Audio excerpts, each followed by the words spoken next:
The next step in the process was adding the rest of the horns. Some of the very classic horn designs for dragons are having two that go back from the brow. So once I figure out the first one, I go in and repeat the same process on the other side. I decided I wanted this guy to have a lot of little horns because I always liked dragon designs that kind of threw them all over the face as a kind of mane almost of horns. The next step was by far the scariest. It was now time to add the final layer of skin over top of the face.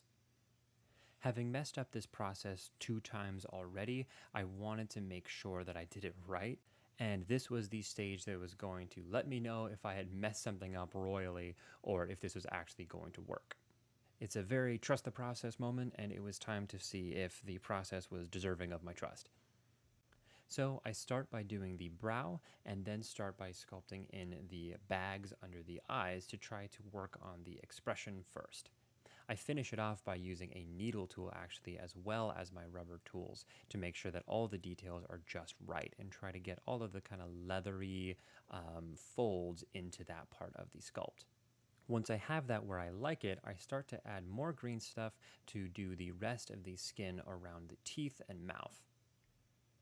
At this point, I'm trying to think about and play around with how to make this look like the leathery scales of dragons that we're used to, trying to make sure that the lips have a very well-defined line that's very evocative of dragon or dinosaur skin. I also try to make sure that I'm not covering up any of the shapes I was adding with the skull, but emphasizing them. Here you see I'm making sure you can still visibly see the cheekbones that we added underneath. At this point, I'm really worried about how I'm going to end up doing the scales for this guy. But the way that I did the scales was just by taking this little metal tool and adding tiny little dots into the green stuff. And this does a really great job of adding that scaly, kind of almost leathery texture of dragon skin without having to sit there with a needle and sculpt every single scale individually. You can just take your tool and just dot it all around the green stuff wherever you want the texture to be. And I would really suggest doing it around the horns, which helps it look like dragon skin not only in texture, but also in shape. I then repeat that process on the other side.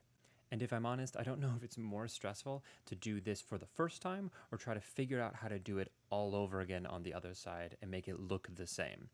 I then add a little bit of green stuff onto the top of the head to blend the seams between the two sides, as well as adding a tongue into the mouth of this mini.